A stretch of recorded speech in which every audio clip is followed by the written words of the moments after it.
Here's the thing. Everybody's got to relax about the Phillies. Everybody's freaking out. Ike was freaking out before the show. I turned the WIP on for 6 minutes today, and I was like, I can't handle this. Everybody should relax about the Phillies. Nothing happening with the Phillies right now is anything new, anything surprising, or anything concerning. They're not hitting, but the guys some of the guys who aren't hitting are going to hit. Bryce Harper is going to hit. Trey Turner is going to hit. I want to remind everybody that Phillies are 9-6 this year. They were 8-7 last year, on the way to 95 wins last year, and they were 8-7. They didn't even get hot until May last year. Look, Wheeler hasn't been himself. Bryce hasn't been himself. Trey hasn't been himself. And the other thing that I think everybody needs to keep a little bit focused on is I do think they have largely kept with what we have asked them to do with their approach at the plate. And I think the one thing that we need to give them maybe a little bit of, what's the word I'm looking for? Grace? A little bit of grace on, is this is like a new thing for a lot of them. And it's a new thing to try to figure out. How do you mix being aggressive with being patient? How do you mix putting the bat on the ball with also trying to hit for power? All these things. Am I worried about Bohm? Yes, but I've been worried about Bohm for the 3 weeks. Am I worried about Marsh? I guess a little. I never expected Marsh was going to be an everyday player anyway. I expect Wheeler's going to get on track. I expect Bryce is going to get on track. I expect Trey is going to get on track. And eventually, this is going to normalize out, and the Phillies are going to be the same 93, 94 win team we were going to see at the beginning of the year. I'm not worried at all. 0%. I'm not so sure about that. And listen, I'm not pushing a panic button as if the season is over with, but what I am through 14 games, 15 games, whatever it is. What are they, 9-6 or 9-6? Yeah, so 15 games. Yep. Michigan State education. What I am concerned with is what I thought about prior to the season playing itself out, which is a team that will squeak into the playoffs, but won't be any real threat to do anything legitimately. And we're going to still be disappointed and upset at the end of the season, saying that this is a team that, as far as compensation and how much they're being paid and where their payroll stands at in baseball, it's a team that underachieved. That's what I'm worried about. That's what I'm worried about. What I'm worried about is the more we see of this team is the more those concerns come out. Yes, they look good to start the season against two bad teams, and then they took 2 out of 3 versus the Dodgers.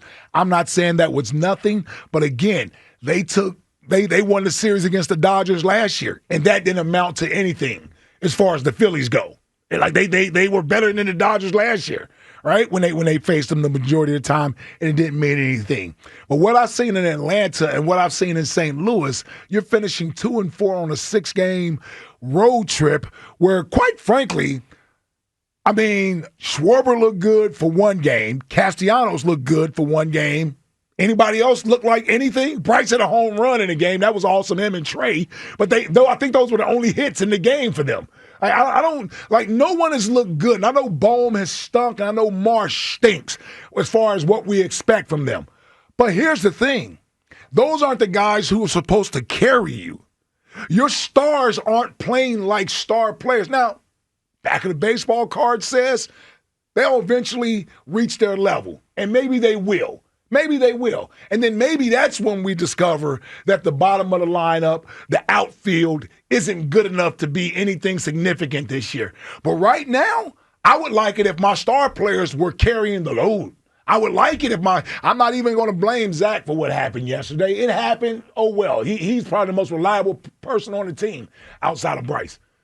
But I need that to be better from Zach Wheeler. He hasn't looked like the Cy Young guy we saw last year. He had 1 great start. The other 2, he could have easily lost the other game, right? Like they're giving up home runs. The bullpen is questionable. But this weekend was about not hitting, and more importantly, hitting in clutch situations. How do you go down 20 straight batters yesterday? Right, and if I'm telling you why I'm not worried, it's exactly what you just said. It's that I have faith that Wheeler will be fine. I have faith that Harper will be fine. I have faith that Trey will be fine. The hitting with runners in scoring position and the positional, or the situational hitting, like I just think it'll be fine. Why? It hasn't been fine in the past. Well, it's been better than it is. You know, Bryce Harper's not a 250 hitter. Well, no, Trey Bryce Turner's and Zach not. are fine. But don't tell me you got faith that Trey's going to be fine. Really? He's not a 240 hitter. He's not. Okay. It's like I just think those guys will be fine. And the only thing that I'm not letting you get off of the, I'm not letting him off the hook. Bohm isn't a bottom of the lineup guy. He's a bottom of the lineup guy because he's in the bottom of the lineup. Sure. He hit cleanup last year. Sure. He's hitting $150. That you didn't want him to hit, neither did anybody else, but he had to hit there because one guy doesn't want to hit cleanup. And I'm happy this year he's accepted batting cleanup because we see he can drive and run and still be successful. But Bohm was only the cleanup hitter because Schwarber didn't want to be the cleanup hitter. Well, sure, he should be the 3-hole hitter or the 5-hole hitter or something like that. He's not 3. He should be the 2 or the 5. Right. He shouldn't be 7 or 8. I agree. Right. All that said, yes. I'm just not 215-592-9494. Where's your worry level with the Phillies? Not worried. So I'm not worried at all. You kidding me? I'm not worried. We have for the Twitter poll, we have very worried, starting to worry, or not worried at all. I'm not worried at all. Where would you put yourself? Because you feel very worried to me. Well, I'm going to tell you, I'm closer to very worried than not worried at all. I guarantee you that much. Jack, where are you?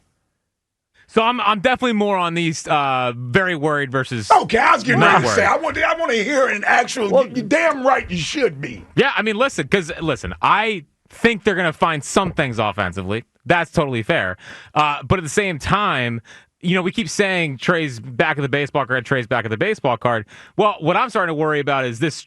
Who he is. I mean, it's a lot of 1-for-5s, a lot of 1-for-4s. He had the big home run in Atlanta. That was great. That was awesome. And the problem is that a lot of the strikeout numbers are starting to get back to where they've been. You know, they had a good stretch there against Dodgers or against the Rockies, Dodgers, and Nationals, starting to get back into a little bit of the chase. And it just, something about them still feels off. I'm going to tell you this. I'm going to tell you this.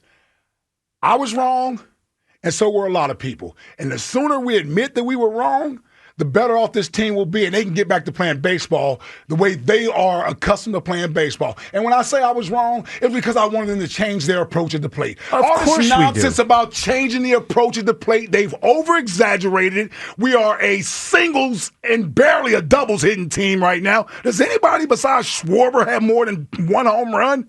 Castellanos has 2, I believe. Well, Harper has 2. Oh, and Harper has 2. I don't think anyone has more than 2, though. Yeah.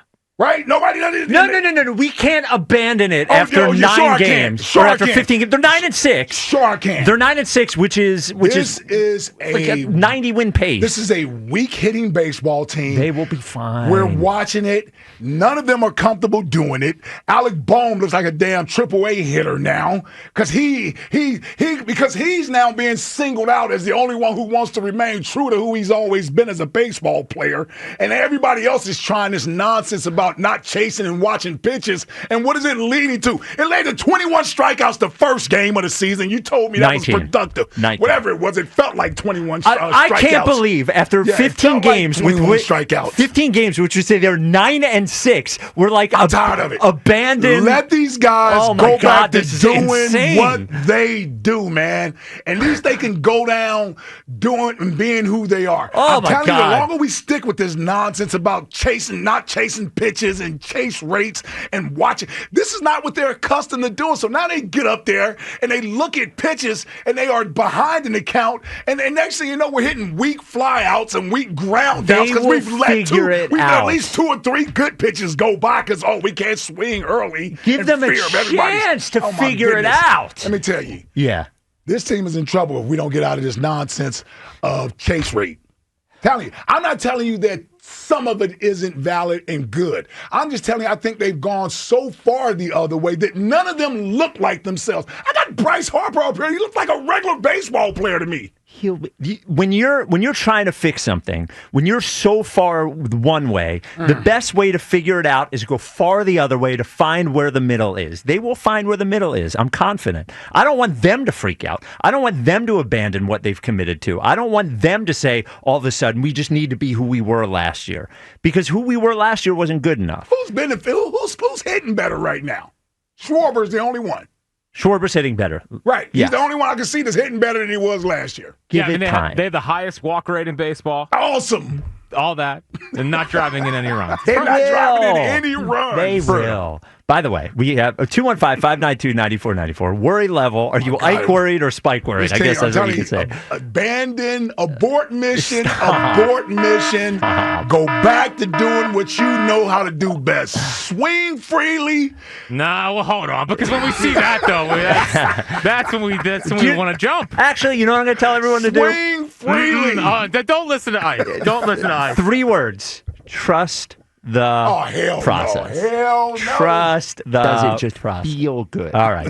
We do have a next question today. So the next question sort of starts off with a catastrophic thing, but we get to a good place. Yes. On this day in 1912, the Titanic hit the iceberg. Is that this Phillies season? No. So we're going to take from Titanic. Spitting for today. No.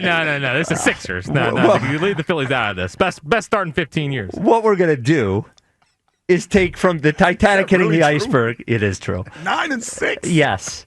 They were 8-7 after 15 games last year. Best start in 15 years. So we're going to go from the Titanic hitting the iceberg to the Titanic movie and say, what is your go-to chick flick? So that is next question today. Well, that's where it came from in the meeting. That would have been mine. You'll have to pick a different one. Okay. Jackie baseball, chick flick. Oh, so many. I think chick flick's my favorite genre. Yeah. Is rom-com and chick flick same thing? Depends. Kinda, yeah. Chick flick's probably more romantic, I guess. Well, I think you know it when you see it. Sure. So I'm going to go with The Notebook. Oh, that's chick flick. Yeah, that's a big answer, though. Yes, Put that on Mount Rushmore. Yeah, that is. I think that's millennial. That's millennial Mount Rushmore for chick flick. Is The Notebook. I agree. Hard not to get choked up during that one, fellas. It's not that hard. Do you and the boys sit around and get choked up thinking about The Notebook? No. Ike, got a chick flick besides Titanic? That's a tough one right there. I'm going one, maybe even worse than The Notebook. Okay. I'm going to go with Waiting to Exhale. Oh, that's it. Now that is 90s, right? Sir. Yes, yeah. Well, that was a big deal. I live in the 90s. Yeah, right? that was a big deal. That was Titanic was 90s also. Yes, it was. That was a huge movie, Waiting to Exhale. Yes, sir. All right. So what's sad is Jack guessed my chick flick in the meeting. Notebook too? No, he said, "You're going Notting Hill, aren't you?" Oh. And I am going Notting Hill. Movie. Notting Hill, I saw in the theaters by myself twice. Richard Gere? No.